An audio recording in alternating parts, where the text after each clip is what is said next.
joining us for our next episode of Prosperity Playbook podcast presented by the Atlanta Voice News.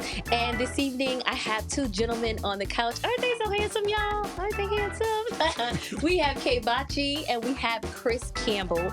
And the name of their episode is called True Currency.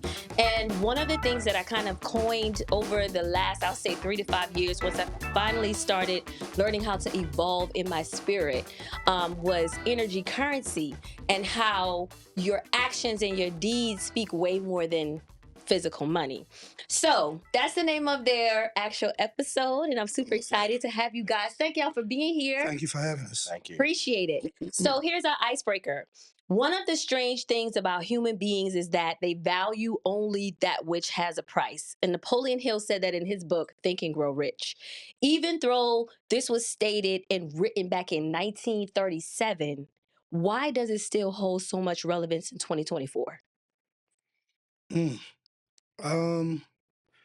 I think a lot of people nowadays have a misconception of what their self-worth is.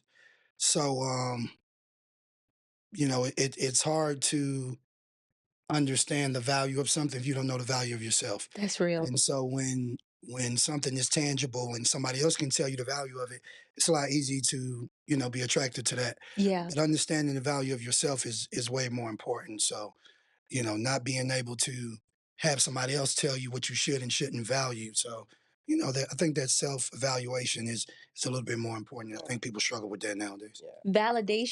Validation. I know, Chris, you were about to talk. Do you think it's a lot of people trying to be validated by all the noise that's online? Yeah, I think I 100% echo that, Bachi, and great lead in. I often say the only time cost, fees, and prices matter is in the absence of perceived value, Okay. right? However, but if you have challenges valuing yourself because of the varying noises that you might see, whether it be on TV, especially social media. Mm-hmm. Yeah. So then you got the whole situation around comparison. Hey, Mhm. they're going on that trip. Oh, he or she is married. I'm not. Versus understanding that, hey, I practice yoga, and in yoga we say stay on your own mat. Mm-hmm. But we in Atlanta, you say we in one lane, ride HOV. Mhm. Just stay in your lane Yeah. because your journey is your journey. But if you're having challenges looking everywhere else rather than where you need to be, then you're gonna have challenges identifying your true personal value. Okay, Mhm. so it sounds good for you guys to say that at the status that you are now. It's easy for professional businessmen to come on this couch and talk so intelligently about valuing yourself. How did you guys get there? Can you speak to our young brothers about how to get there and what made you value yourselves even more? Well, I'm grateful for where we are. Thank you for the compliment. But I think valuing yourself is just an ongoing process. There's no age limit on it. There's no, ladder that you climb and say, hey, I'm fully content with the person that I am. I think it's an ongoing process with that. Confidence is probably the closest that you get, so just with a lot of trial and tribulation and going through things and experiencing life, you learn to be grateful for the things that you have and opportunities that are presented your way. I would say to young men and women is that finding that area of self love and self respect um, will eliminate a lot of validation that you need from others. How did you get there? Oh, well, wait. Tell people what you do, who you are in the city. Right. Like, he's a big deal in the city, y'all. I'll let y'all And say tell that. me about your relationship with Chris and how that came Yeah, to be. so I'm Kay Bachi, brand curator for Beam Suntory, which is a spirits and beverage company. I've been with them for about 6 years. Prior to that, I've been a nightlife influencer, concerts, festivals, nightclubs, a lot of brand curated events with different brands. And um, I'm born and raised in Atlanta. So Been you doing a are lot of things. AT Wait, Yeah. I thought you were for Ghana. My parents are Ghanaian. My brothers and I Okay, are first generation born Americans. So I see. I definitely carry the Ghana flag wherever I go. Okay. But technically, born and raised in Atlanta, Southside College Park to be exact. So you talking about all this. Okay, wait. I'm going to let Chris talk. Chris, tell us how you and Bachi met. and the relationship here? Well, we knew of one another through his, I guess, affiliations with all the things he said he was involved You're with. from Atlanta too? Now I'm originally from North Carolina, so Oh, I'm from Gastonia, North Carolina, okay. about 20 minutes outside of Charlotte. I Okay. came here to Atlanta to go to college. Okay. I graduated Morehouse in 2006 and just stayed, right? Yeah. But moving fast forward in terms of how me and Bachi came to, I guess, where we are now here on this couch, Yeah. through our interaction at church. Really? Yeah. And I Black really, men go to church? yes. You know what? Okay. And the thing is, I've told the story before, and I've recently heard Bachi tell it, and I like how he tells it. Yeah. So I love sharing, but this is why I'm like, you know what? That touched me because this is exactly how it went. I like that. Okay. Yeah, no, Okay. this is God honest truth. So that particular Sunday, I hadn't been to church in a while. But Impact Church was the church that I was going to. Okay. And so I was late. I was late getting to church that morning. And so when I got there, I was in enough time to catch the end of the service, but I felt like the service was basically over by the time I got there. So I'm like, I didn't get dressed up to come to church for 15 minutes. So I just stayed and I waited until the next service started. So I'm just sitting there, everybody's leaving out. And Chris walks in with his son. And I hadn't seen Chris in a minute. So he was like one chair in front of me. So I'm just sitting and I look up, I'm like, that look like Chris. So he just happened to turn around. He was like, man, how you been? How you been? Small conversation. So we were just catching up, just asking me, what I had going on. Was I still in the nightlife and doing events and things like that? And he just asked me, he was like, yo, do you have a financial advisor? And I'm like, a what? He was like, financial advisor. I'm like, yeah, nah. So he started talking to me about what he did. And he was like, yo, let's, exchange numbers again. Come and see me. I got an office. I'm working in the financial space and just that and the third. And at the time, people tell you what they do, but it wasn't something that I utilized at the time. So, I just went on a whim and just like, okay, let me hit him up and have this meeting. And I could say it's probably one of the best decisions I made in my life. Really? We've been locked in ever since. This is probably Six years ago. That's amazing. So Yeah. you attribute him to your financial literacy growth? Absolutely. Okay. 1000%. So what are some products that you kind of put him in and kind of made him understand? And the reason I want to talk about financial literacy in our community, because we need to talk about this like the weather, like our shoes, like we talk about what's going on Right. the line. So what were some of the things that you felt he needed to do to have a better future? Because the future is expensive, right? Exactly. Now, so that's a great question. I'm going to just redirect it just a little bit, just for the audience and those who are listening. When it comes to quote unquote products, I don't. That's actually the last place. The last thing I talk about are actually products. Before we can do anything, I start with mindset first. I love that. Oh my God. That's where we start, right? That's what's up. I like to educate on the why behind the what, meaning reasons why when you hear the word life insurance, you think about dying, or when you hear the word investing, you like, oh, we're gonna lose our money. Well, let's keep it all in the shoebox or in the mattress. I'm letting you know where that started from. I say, hey, let me tell you what happened on the insurance side. This is what happened during Reconstruction. During these days, life insurance companies didn't even write policies for African Americans. So they give us an idea that's not even for us. Yeah. Right? Yeah. So eventually they start giving us burial policies, but right? Yeah. On the investment side, right? So talking about the everyday conversation. On the investment side, I like talking about a time period during the roaring 20s, the 1920s. Okay. During this time, the common man and woman can invest in the markets. Okay. So in white world, at the dinner table, we're having conversations about stocks, bonds, news, sports, school, go to bed. Yep. Stocks, bonds, news, sports, school, go to bed. Conversations about thriving. Yes. Okay. Flourishing. But during the same time period, right? Black soldiers come out from World War One. Okay, feeling free, pumped up, but not so much. During this decade was the rise of the growth of the membership of the KKK.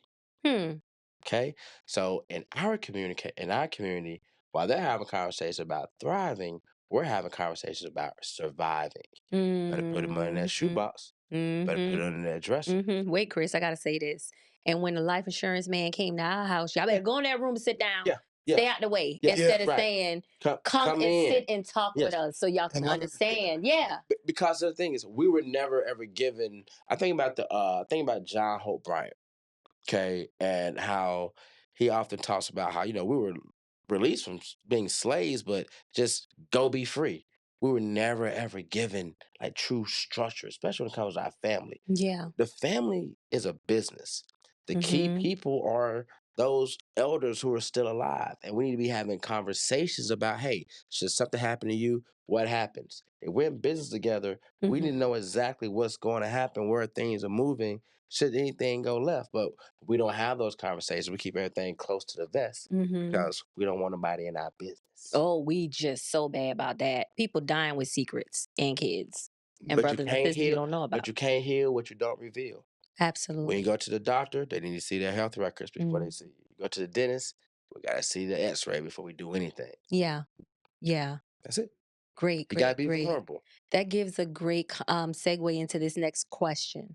So, what kind of person do you need to become to build the life you want to live?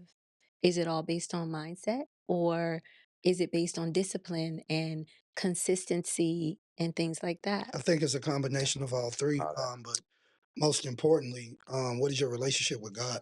Yep. Okay. For me, Mm-hmm. if people have different religions, so I'm not Mm-hmm. one to judge, but Mm-hmm. uh, the testament of your life is your faith and Your your faith. your connection with with God. So Mm-hmm. beyond anything else, if you don't have that, then it's not much you can really accomplish. There's a lot of Um, people that have accomplished much I with mean, but being and theory into what they value in life. right. Me, my relationship with the Lord is above all thing else. You can have all the money in the world. You're successful to what degree in Yeah. the eyes of other people? Very There's true. billionaires that jump off of buildings every day of the week. True So currency. You talking about that true currency yeah, so now? I Yeah. mean, success is much like beauty is in the eye of the beholder. The Yeah. wealthiest man in the world can wake up and hate his life every day. Do I want that life? No, I don't. Absolutely not. So, my faith in God is, dictates a lot of things that I do. Am I above sin? Absolutely not.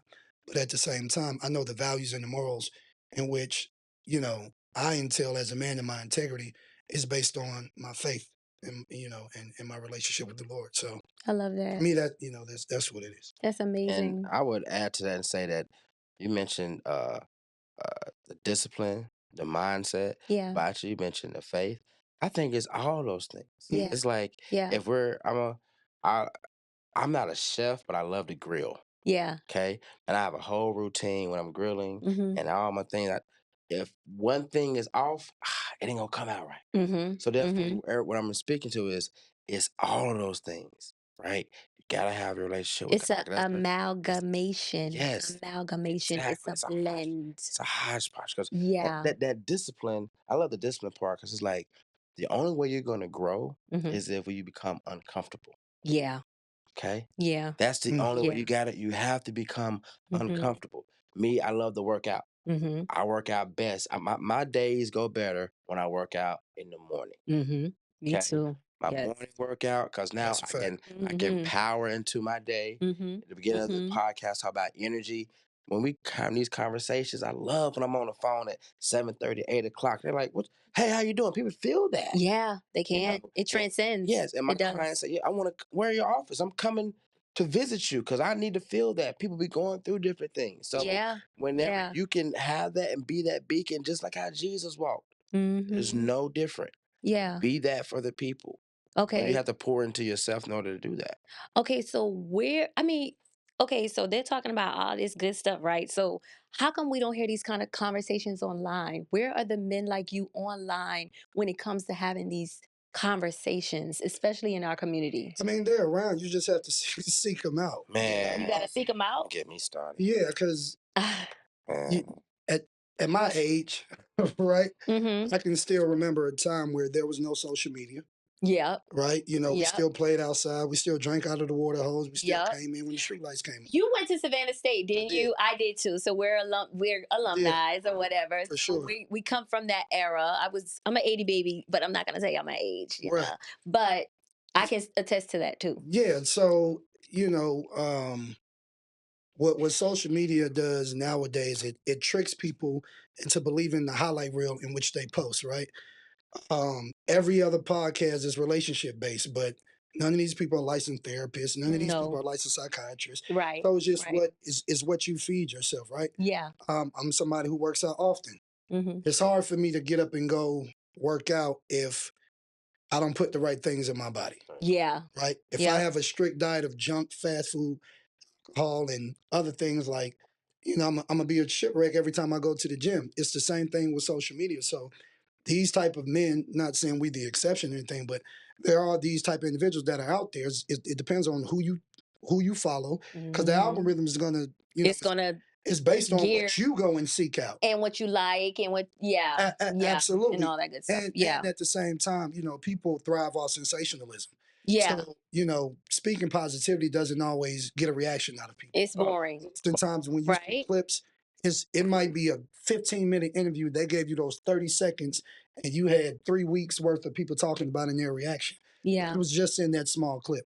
Yeah. So I mean, the conversation that we have, that we're having rather, it's out there. It's just, do you want to go and seek that out? Or are you just entertained with the BS and that's all you open Yeah, your because eyes to? normally what you're attracted to is what you kind of magnetize yourself to, right?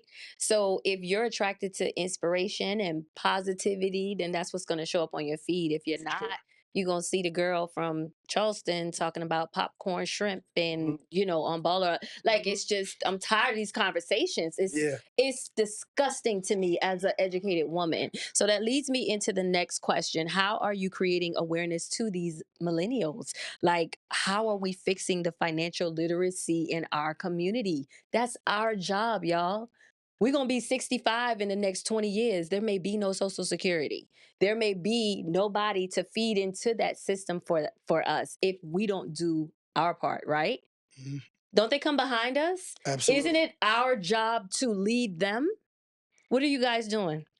I believe it's our job to be good examples, Okay. right? Role models? Be good example, be role model. Because what I've learned is at the same time when the student is ready, the teacher will show. Of course. Okay, Yeah. so I can't break my back doing X, Y, and Z to bring someone along if they don't want to. Yeah. What I always say is, I care, but not that much. Mm. Meaning, I can't care more than you. Yeah. I can't. Yeah. So, hey, but I'm gonna do my part. Which That's what, is which is, hey, and what I do as an advisor, everything Mhm. about my company, Cardinal is about educating and providing this knowledge about investments and insurance and estate planning. Are And you charging people $10,000 for consultations and stuff like that, like the people online, just to get this information? so since we jumping around, we can go there too. So see, that's the difference. See, I'm a Often, licensed advisor. Yeah. That's not many of me is around. Right. Right. Absolutely. So that's what happened. So the pandemic, the pros and cons of the pandemic. Yeah. The pro is it had minorities, for those marginalized communities, more. I'm thirsty for knowledge. I think I Yes. want to know what's this We're in the age of investment? information. What is Yeah. going on? Mhm. Yeah, the con is all these varying people just popping up as financial influencers Mhm.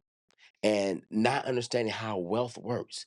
Nothing about what I do is going to make you rich overnight. overnight. That's right. That is not how it That's works. real. That is not how it Let works. me, That let is me, let me real. say That's something. how it works. So when I first I love that. when I first got with Chris, right? Mhm. Chris asked me, he was like, "Yo, Bachi, like what's your goal? What's this? What's that?"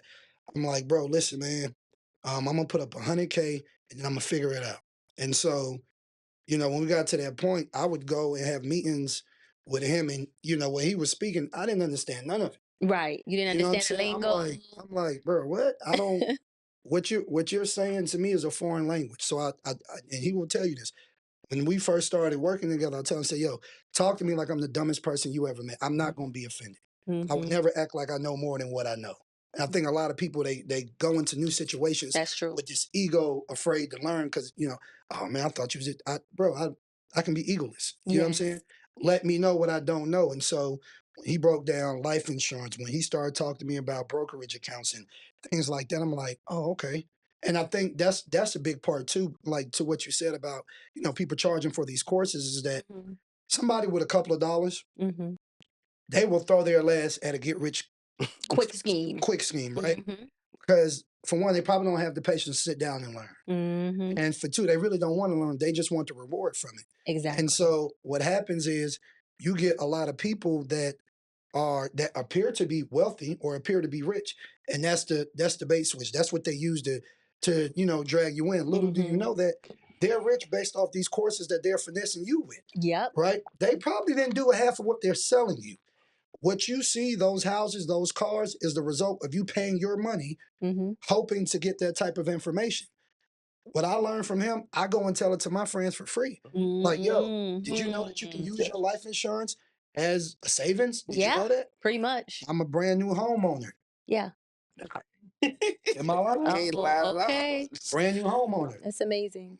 My down payment came out of my life insurance. Absolutely. What you got, an IUL? You know what I'm saying? So What you did, a UL? No. There's different types. We'll get into it. Okay. You know, I say that to say, and having those conversations, people look at me like, bro, what you did? What I thought? I'm like, no, bro. Like this is what I learned in working with them. Something that Chris always says, and I love it. I'm surprised he didn't say it. Was like, when you were a kid, you go to the dentist, to get your teeth checked, right? You go to the gym to work out, right? Where do you go? And those are life things, but where do you go to learn about your finances? There's no doctor's office for finance. No. So you have people like Chris, you have people like Lamont, you have Cardinal Mays, Advisors and Associates. So you can go to these places to get this information. Absolutely. And it's not like, yo, pay me $5,000 and take this course and earn it on. Like that's not just having. It's not conducive listen, to the culture or the collective. I don't have a hating bone in my body. Me neither. It's no knock on the people that do that. That's absolutely ridiculous. But the point and what I'm making is, it's different strokes for different folks, right? But I feel like with African Americans primarily, we're constantly looking for the quick way to do it. Yeah. I think the biggest issue in our community is that we don't share enough of the valuable information because we're so used to feeling like something's being taken away from us. Yeah. So we hold everything close to the chest. So it's like, okay, if I give you this, you got to pay for it. Why not just give me the game? Yeah. Why not give me that information so I can tell it to my brother? I can tell it to my uncle. I can tell it to my nieces. I can tell it to my nephews. I told you earlier, I'm first generation born American. So a lot of the things that me and my brothers experienced, my parents weren't privy to because, this is not their native country. Land. So even at the age that I am, I still take care of both of my parents, my brothers and I, right? So there are things that I can't necessarily hop on the phone and call my dad like, yo, he doesn't know. You understand? So, and everybody family, structure is different, but I say all that to say we have a bad habit of not wanting to share information when we get it amongst each other. That's very true. That's very true. Chris, you want to add to that? Yeah. A lot of good points. On the last one, hey, if I share this information with you, you might get ahead of me in life. Oh. Some people want you to do good, but not better than them. Hey, y'all said it. So I think about there's two books I'm thinking about right now. Amazon, I think you mentioned that. Audible. Yeah, all that. Yes. So one is we talk about being vulnerable and it's information that you don't know, but you don't. I think about Dr. Brene Brown and her book Dare to Lead.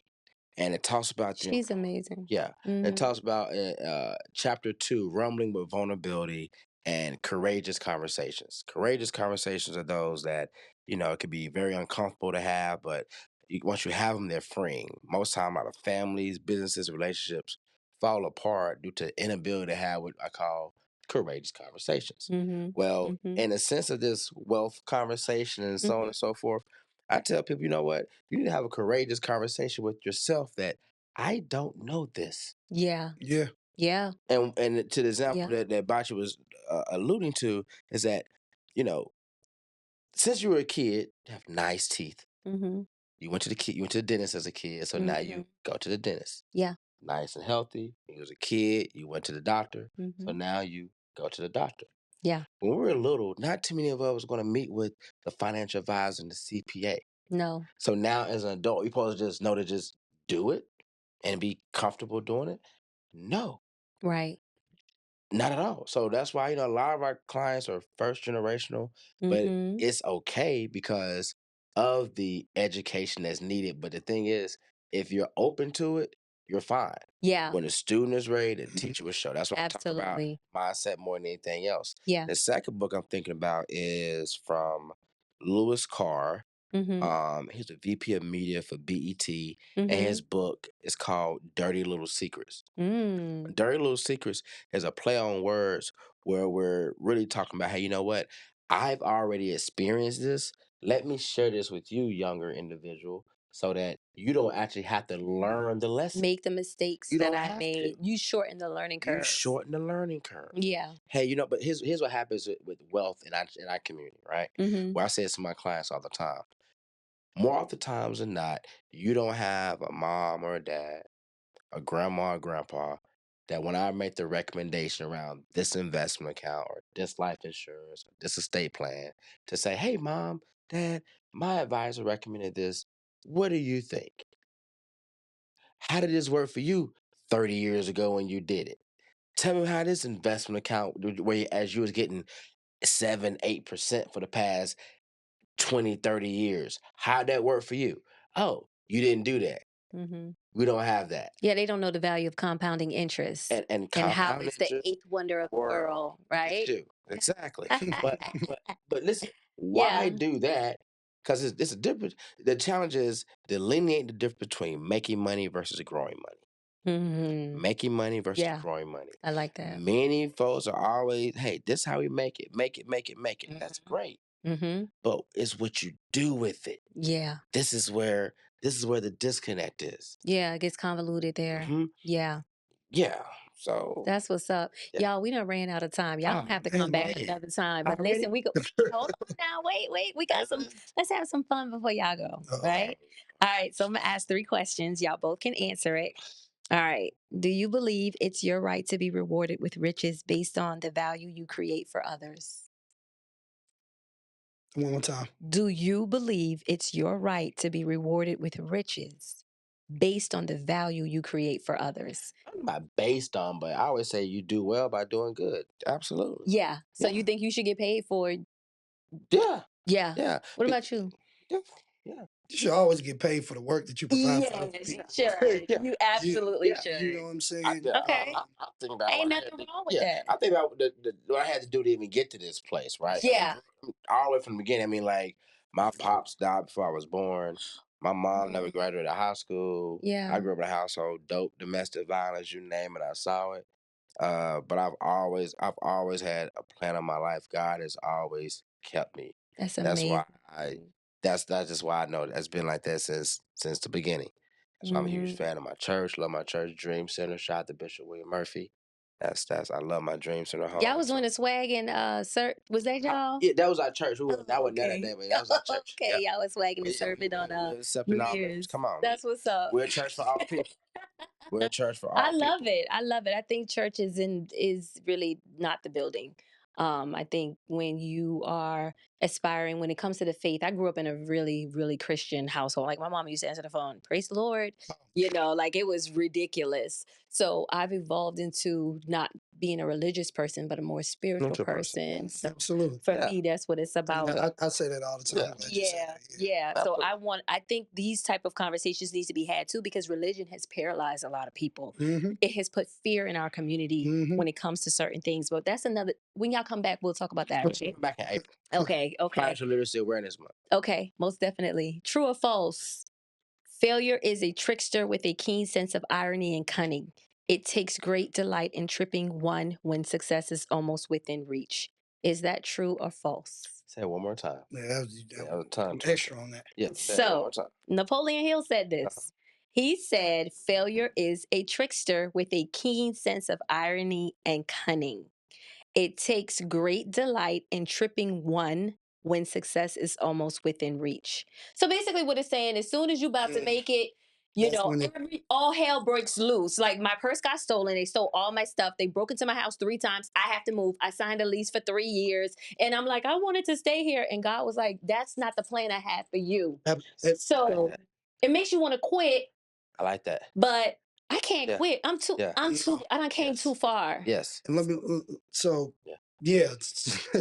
So to that quote, right? It's Yeah. like I Can't make this up. I was literally talking to one of my best friends last night. I was telling Si, I was like, yo, listen, the thing about life and the thing about God is that when you feel like you're right there will be that hurdle, Oh right? my God. And it's, in my opinion, it's to strengthen you to get beyond that, right? Because when you put that cap, when you put that ceiling on what I thought I could handle, and when you get there, there's nowhere else for you to go, That's true. right? So That's so true. I agree with that quote in understanding like, hey, it looked real good, right? But Hmm. boom, let me stop you right here because I don't want you to be content.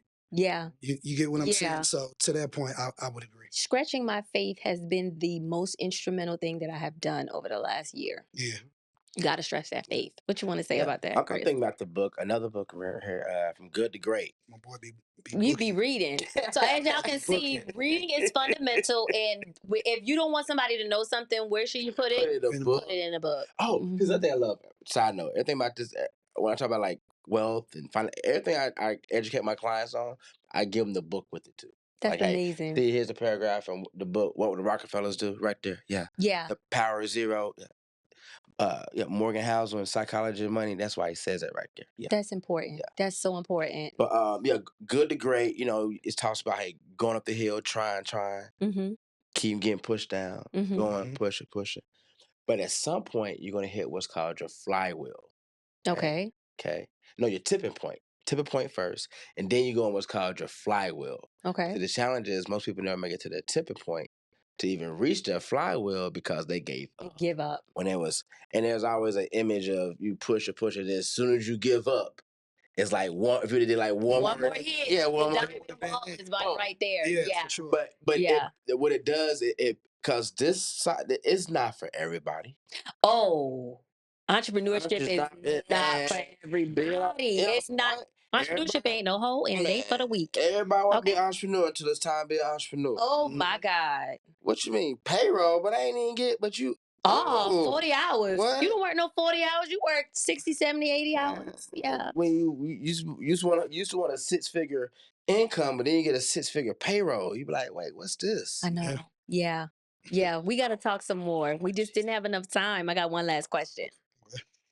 If you were in a relationship with a female and had to go away, military, prison, etc., for at least 2 to 3 years, and you give her power of attorney, and you found out she spent 10,000 of your money without telling you, but she put it back, would you forgive her? Why or why not? Y'all don't care. You wouldn't care? 10 bands? No. What about 'Cause- you? Would you care? I'm gonna let him finish before I. Because I'm You about done? to say the reason I wanted to ask this question is because they say behind every good man is a good woman. And I'm gonna let you guys finish. I think Okay. I would care to the point where I would say just communicate with me because Yeah. communication frames expectations. Yeah. But my mindset, honestly, is that I don't even care. I don't. In a perfect world, I've been married. I'm divorced. I want to be married again, right? Yeah. And so I don't even really want my wife to work. I'd rather her like do basically you can work from the house, but I Yeah. don't need you like going to like no job, not And being so ambitious and right. stuff. You know what I'm saying? Oh, okay. Yeah, No. we not the same Yeah, on that part. be ambitious, but I don't want you to say I gotta go to Home Depot and work corporate from 9 to 5. Yeah. You do something from the house, but So you're okay with her taking $10,000, not telling you, even though she put it back, you're okay with that. the goal is by that point I wouldn't even have noticed it. That's great. So, but what we got to define is you say in the relationship. What is Yeah, where are we? where That's it. are we married? Are we engaged? Are we That's dating? it. Okay, so you guys are in You know what a I'm saying? 2-year, 3-year relationship. Y'all are aspiring to be married, but you're not married yet. But Okay. I haven't Okay. So if I haven't proposed yet. If I haven't proposed, look, y'all making this hard. Hey, You think the it matters. variables have to Yeah, matter? absolutely. Because here's the thing: it depends on what I'm going away for, right? If I'm going away and I gave you the power of attorney, so you have control over my finances, I have to have a certain level of trust in you Right. anyway. Absolutely. Because if I didn't, why the hell would I do that in Yeah. the first place? Mm-hmm. Now, it's not about you taking this money and putting it back. I want to know why you did it. What was your reasoning? Yeah. Because you might have got lucky and was able to recoup that money and put it back. Or somebody could have finessed you because I'm not there to tell you Yeah, better. And you're that's like, true. oh, this was a good idea. It was like, nah, you just got lucky. That was a dumb idea. Don't do that again. Yeah. So I mean, there are variables. You know what I'm Okay. saying? So But the principle is what I heard this on something about this girl that actually did it and they ended up breaking up. She put the money back, but the guy was saying it was the principal. She had access to everything. Why didn't she just ask? why would you feel the need to hide that? I'm assuming that that was the situation that you hit. Yes. So I'm with him. So, So at least communicate. like, hey, Yeah. I think I got something, Boom. you know, or I, hey, it's an issue. You're not around. I need to knock this out. I'm gonna put the bread back. Okay. boom. Yeah. Because communication frames expectations. Yeah. If I know better, We ain't ain't no snitching big about it deal. though. So it doesn't create like disloyalty, or you feel it's like if she hid that from you, she would hide something else? Because you gotta trust your partner, especially when we're talking about finances, right? You said we run out of time, right? Here we are. Okay, because That's come after part. That's part two. It's like Okay. 48. All right. It's like So we controversy. Hey, Right. so they want to continue this conversation, so we're gonna have to have a part two, Yeah, y'all. come Thank back. y'all Like, for thank tuning you, in. sir. Thank you guys. Appreciate All it. right, y'all. Thank Thank you. y'all. Was that fun? That was Yeah, fun. that was good. All right, cool, dudes. We're jazzing.